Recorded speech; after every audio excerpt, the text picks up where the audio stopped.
వస్తుంటాడు. ఆ గురువునే నేనే పూజ చేసి ఒక 5 నిమిషాలు అయినా అర్ధ గంట అయినాక అతనికి ఊరేగంతో తీసుకొని ఊర్లా తీసుకొని అతనికి సవారీ చేయాలి. ఎవరు తాత పేరు? ఆ తాత పేరు పసర్ మొహమ్మద్ అల్లావలి లింగ, పూర్తి పేరు ఇదే.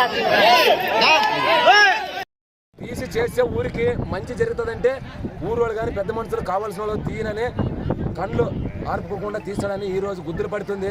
భగవంతుడు పుట్టే రోజు ఈ రోజు మా కురువల్లో ఇప్పటికి ఎన్ని చరిత్రలు అయింది కానీ పండుగ మాత్రం ఏమని జరుగుతుంది.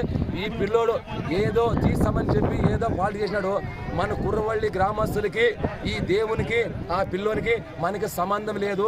మన కుర్రవల్లిలో ఎట్లున్నామంటే ప్రతి ఒక్కడు ఎస్సీ కావచ్చు, బీసీ కావచ్చు, రెడ్డిస్ కావచ్చు, గుంతేసినప్పటి నుంచి ఆపద్దైనా కానీ కుర్రాకు లేదు, చొప్పలేసి లేదు, నీచి నిజాయితీ ఉన్న కుర్రవల్లో ఈ రోజు రీమార్క్ ఎందుకు జరిగిందంటే చిన్న పిల్లోని మాటలిని ఆయన సాయిబే మేము ఎవరు చెప్పినా దేవుళ్ళ మాట వినే భక్తాదులు ఇంతవరకు చేసినామంటే మాకి కోటి ఆశలుండే తాత 5 మంది తాతోళ్ళు ఉంటారు, 6వ తాత వస్తాడని చెప్తే మాకైతే ఈడే పొలము ఇదే సాయిబుల పొలము తిని మనం కష్టపడదాము. ఇప్పుడు 5 మంది ఉన్నారు, 6 మంది అన్నదమ్ములంటే చాలా 1000 కోట్లతో ఎదురు చూసినాము.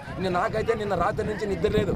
ఒకటే చెప్పాలంటే తాత టైమింగ్ ఎప్పుడు తాత అంటే 4కి బళ్ళారి పోయినా అతని కోసం ఎమర్జెన్సీ పారేస్తున్నాను. తాత 4 గంటల కంటే మా గడిపోతుంది పడుతున్నాడు. 4 అయిపోయి 5 అయిపోయి 6 అయిపోయి తాత ఉన్నాడు మనతోనే ఉన్నాడు. ఇంకో తాత ఎవడో చెప్పిన తాత బుద్ధి లేకుండా తాత తీసుకొని సెంచులో చూపించారంట. మోసుకొని వచ్చినారు కదా వచ్చిన. ఒకటే చెప్తాను మీడియా వాళ్ళకి, ఎవరిది కుర్రవాళ్ళ గ్రామస్తులు కావచ్చు, ఎవరిది కావచ్చు, దీంట్లో ఇన్వాల్వ్ లేదు. తప్పు. పిల్లోడు దేవుని తీసినాడా, అది పోయినాడా, దాన్ని పెడితే ఐస్ క్రీమ్ గురిగాడు ఉండేది. వాస్తవంగా చెప్తాను. నాన్న దేవుళ్ళు అంటే వీడు పెట్టుకొని దేవుడు మా ఊరిలో ఉండాలి పవర్. ఇదే వాస్తవంగా చెప్తాను. నన్ను ఎక్స్ప్లెయిన్ చేసుకొని మనం దేవుడితో అంటే భక్తాల కోసం. ఈ పిల్లోడు చేసిన పనికి అతని దేవుడే కాదు నేను చెప్తా. ఇట్లాంటి పనులు మరి ఎవరైనా తాతలు కూడా భగవంతుడు ఆడే ఈ ఊరే కాదు ప్రతి గ్రామంలో ఇట్లే నేర్చుకున్నారు. ఇట్లాంటివి ఎక్కడ చేయొద్దంటే జై ఈరోజు గుర్తులేస్తున్నాం.